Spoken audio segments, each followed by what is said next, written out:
Help you out to know more about Frankfurt School Masters in Management program. So this is the management program. They have multiple masters program. So I'm gonna talk about MIM program because this university is in top 50 QS ranking for MIM. So if I talk about the overview of the particular university, so it has like 4 semester, which means it is for like 2 years.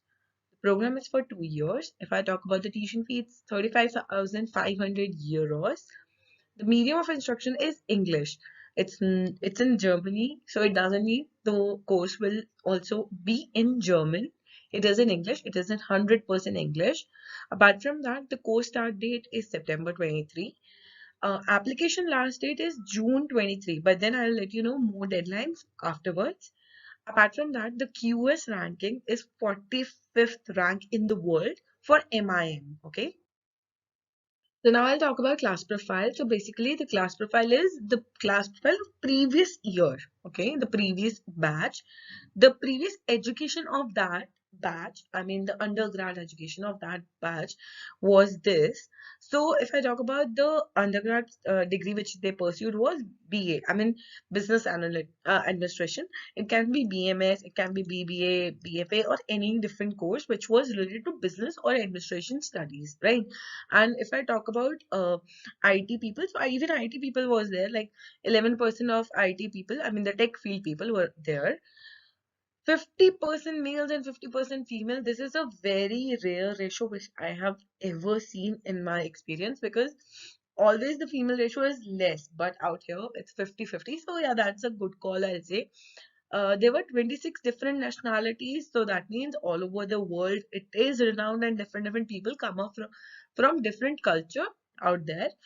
And the average age was 24. So that means, yeah, I mean, after undergrad, somebody completed their undergrad at 21 or 22, they gained like 1.5 year of work experience, and then they started like process for the MIM application and all, and then they were at their 25th year, so they reached out there. So it's just average age.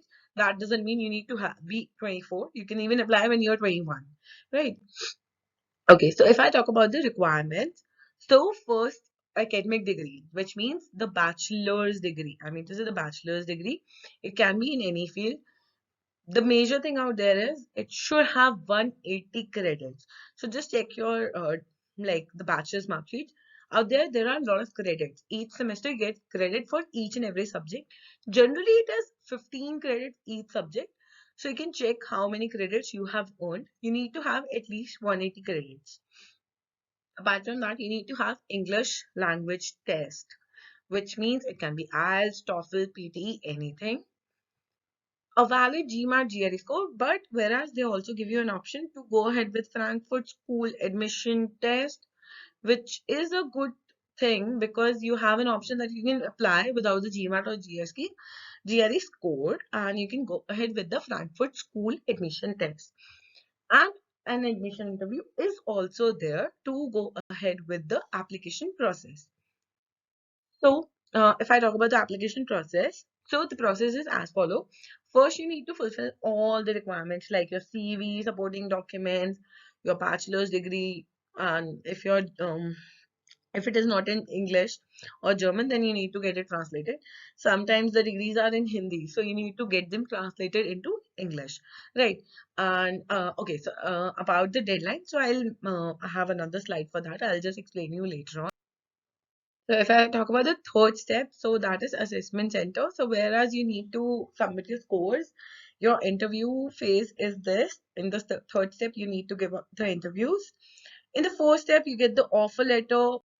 So if I talk about the deadlines and discounts, so these universities always encourage you to apply as soon as possible, because you need time to apply for visa and all other things, right? And you need to submit the complete application. I'm telling you again, the complete application form. Nothing like that. You'll submit your GMAT later. You'll submit later. Nothing like that. So they have like three type of discounts. I mean, two types of discounts. So first is early bird one. So in this, if you submit in the early bird one phase, you'll get this much discount. That is 4,000 euros. If you submit in early bird two, you get 2,000 of discount. So early bird one and early bird two is like this. So if you submit before 31st of March, okay, then you get 4,000 of discount. And if you submit around 30 June or before that, obviously, then you will receive 2,000. Except these, there are some other scholarships which you can apply after getting the offer letter, right? Or after applying the application and all, you are done with that, then only you can do that. So these are the discounts which you will be receiving, but scholarships are different than this. So if I talk about the starting salary after graduation, that is kind of a great thing, I'll say. It is somewhere around 64,000 euros. It's an average salary after graduation. That is, I'll say, double of the amount which you invested to study out there. Apart from that, 94% people got the job once they completed their undergrad, like the within the span of 3 months. That's it. 92% people were established in Europe only. Just 8% people, I'll say, they only left Europe and they settled out somewhere. So these are the few companies which turned up there for the interview and all, and the people joined these. And I cannot see any bad company or in a bad firm. All the top-notch firms over there, like Deloitte, KPMG, EY, every firm I can see, PwC. So yeah, I mean, this university is something which is very nice, I'll say. And if you don't know more about any of the firm, or you want to know about your profile or anything, you can just give us a call on the given number, or otherwise you can just log into our website and enroll with us for the profile evaluation program. It's free of cost, and then you can start the process. Thank you.